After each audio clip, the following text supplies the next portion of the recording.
Au nom du Père et du Fils et du Saint-Esprit, ainsi soit-il, bien chers fidèles, en ce dimanche de la quinquagésime qui, après la sexagésime qui était dédiée à Noé et la septuagésime à Adam et Ève, cette quinquagésime, vous le savez bien, est consacrée et dédiée avec toute la semaine au patriarche Abraham, au père des croyants, qui nous est donné comme exemple de foi dans le sens de la foi vécue, non pas tant dans de la foi conceptuelle qui bien sûr précède logiquement et chronologiquement la foi vécue, mais la foi vécue, cette disposition, cette soumission totale, complète à Dieu dans la conscience et la réalisation que tout notre être dépend de Dieu et que la misère qui est en nous peut être seulement aussi comblée de perfection de la part de Dieu, et que sans sa grâce, sans son don divin de son amour, qui est son essence, il n'y a pas de changement possible en nous, il n'y a pas de sainteté possible en nous, il n'y a même pas de coopération possible en nous pour accepter, pour répondre à cette charité. Et même, il n'est pas possible d'agir ensuite aussi avec notre volonté de façon méritoire sans ce secours de Dieu. La seule chose que nous sommes capables de faire tout seuls, c'est de renier Dieu, de nous révolter contre Dieu, d'être ingrats, de l'insulter, de le culpabiliser. Et nous voilà donc arrivés au centre de ce dimanche dans lequel nous méditons le comportement d'Abraham, mais le comportement aussi de l'aveugle de Jéricho qui était guéri par notre Seigneur Jésus-Christ. Et certainement nous nous posons la question, nous, chacun de nous, et peut-être encore plus nous les traditionalistes, sédivacantistes, ceux qui sont très sévères, ceux qui ne cherchent pas de compromis, ceux qui refusent d'affirmer qu'il existe un magistère ordinaire faillible, ceux qui ne veulent pas savoir d'une église fondée par Jésus-Christ dans laquelle on peut enseigner l'erreur, et bien d'autant plus pour nous qui sont justement et à juste titre et avec un poids écrasant d'arguments de notre côté sans que la contrepart ait une seule plume sur leur balance. D'autant plus la question que pose Saint Paul, ou la menace que fait Saint Paul, ou l'affirmation que fait Saint Paul dans la première épître aux Corinthiens, si j'avais toute la science et toutes les langues, mais je n'ai pas la charité, je suis un bronze sonore, je suis un clavecin. Malheureusement, nous devons le constater, c'est un péril, ça pourrait être notre cas. Nous pourrions être parfaitement informés, avoir toutes les raisons, non seulement de argumenter, mais même de décider, de tirer nos conclusions, et pourtant il serait possible que tout cela se fasse sans la charité.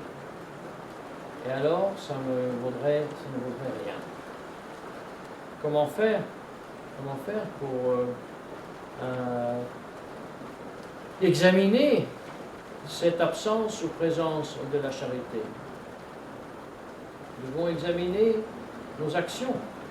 Nous devons examiner notre façon de nous comporter, notre façon d'agir, notre attitude aussi lorsque nous accusons, lorsque nous jugeons, et nous devons juger. Mais comment jugeons-nous? Quelle est l'attitude de notre cœur? Voyez, quelle est notre attitude devant le désarroi de la société aussi civile, de tous les maux qui sont en train d'affliger cette société, les violences en Allemagne, mais aussi en Italie, dans les autres pays, l'agressivité avec laquelle la perversion sexuelle est en train de s'imposer. Quelle est notre attitude de fond devant tout cela?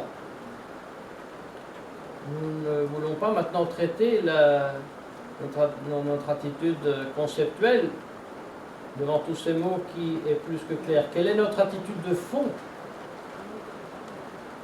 Voyez, devant cet aveuglement, cette perte de vue de toute la société, cette cécité de la société. Oui, les miracles aujourd'hui opérés par notre Seigneur Jésus-Christ, nous dit saint Ambroise, est bien sûr un fait historique, mais est le symbole du mystère du genre humain qui a perdu la vue, qui a perdu la lumière surnaturelle par le péché originel, et dont malheureusement, malgré la rédemption, mais nous constatons maintenant les conséquences d'une façon gigantesque, telle que donc la réalité de la rédemption est en train de se réduire à des tout petits points sur la carte géographique du monde.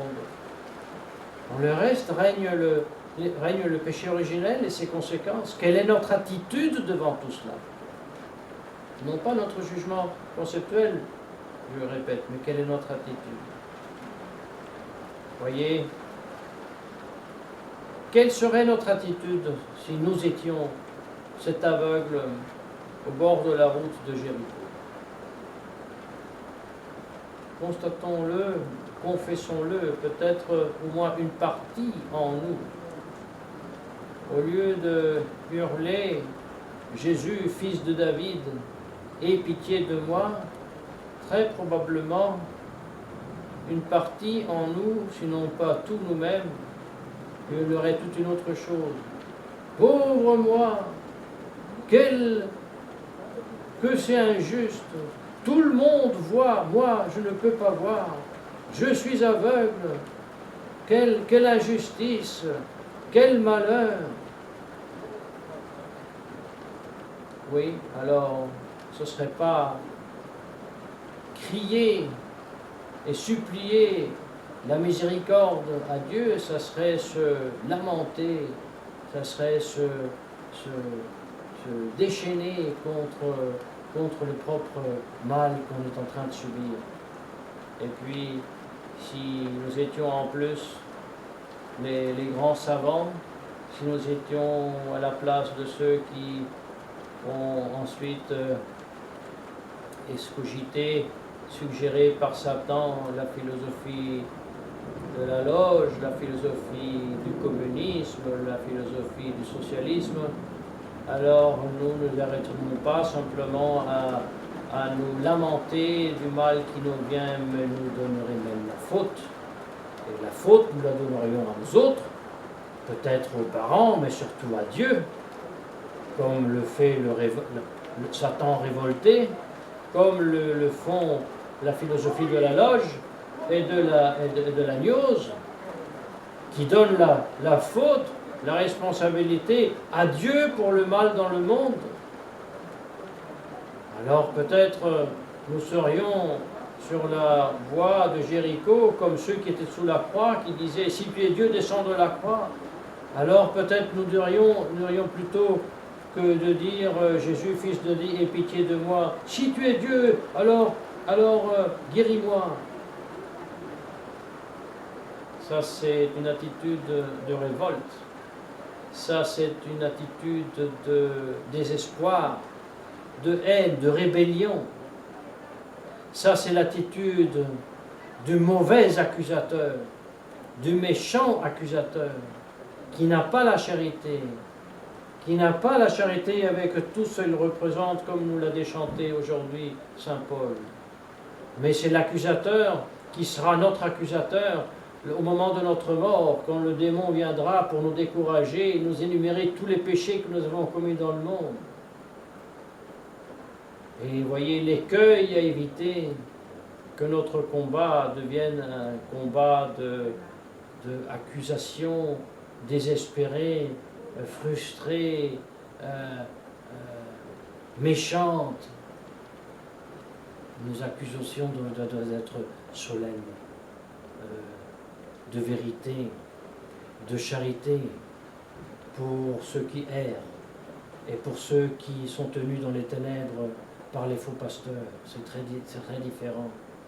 Mais ça requiert tout d'abord un cœur de charité.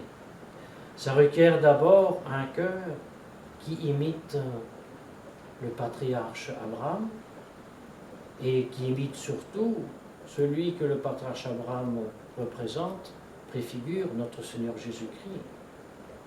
Alors, quelle était l'attitude de notre Seigneur Jésus-Christ? A-t-il accusé quelqu'un lorsque il avait été arrêté, lorsqu'il était flagellé, lorsque on lui crachait à la figure, on le couronnait d'épines? Tous ceux que, comme nous l'avons lu aujourd'hui dans l'Évangile, il avait prédit aux apôtres, a-t-il peut-être dit « C'est votre faute, c'est à cause de vous. Voyez, moi, maintenant je dois subir tout cela parce que vous avez péché. » Il ne dira pas ça, il n'a pas dit ça. Tout au contraire, il s'est mis en face de son Père, comme si c'était lui qui aurait commis tous ces péchés et qui aurait mérité cette peine. Lui qui est sans péché, son attitude était celle d'accepter en rassignation la peine du péché. En prenant sur soi le péché, bien sûr, sauf sans l'avoir commis et sans le commettre. C'est ainsi que l'attitude du chrétien est celle du pécheur humble qui reconnaît devant Dieu son néant et qui reconnaît devant Dieu que le mal qu'il est en train de souffrir dans le corps et dans l'âme, mais aussi en dehors de lui, dans sa famille, dans la société, est la juste conséquence de ses péchés.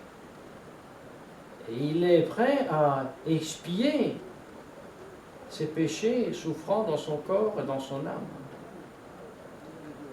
Là, la musique change. Alors oui, que l'orgueil, la cécité, la rébellion, la mauvaise volonté sort de là. Voilà que les obstacles sont éloignés et la grâce peut entrer dans l'âme. Et alors, la charité entre dans l'âme, répond à la charité qui vient de la part de Dieu, avec tout ce cortège de vertus, d'attitudes déchantées par saint Paul.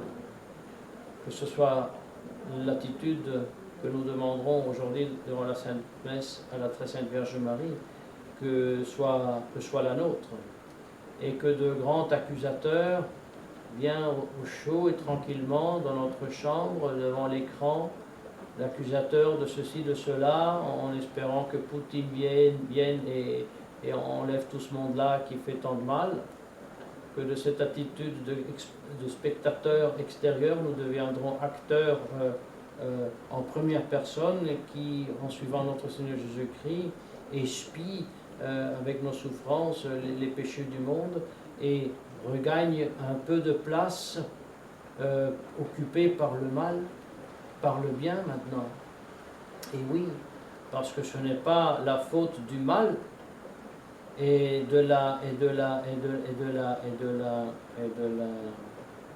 malice d'être pénétré au Vatican et de régner au Vatican et dans le monde. C'est la faute des bons qui ont cessé d'être bons. C'est la faute de la chrétienté qui a cessé d'être chrétienne.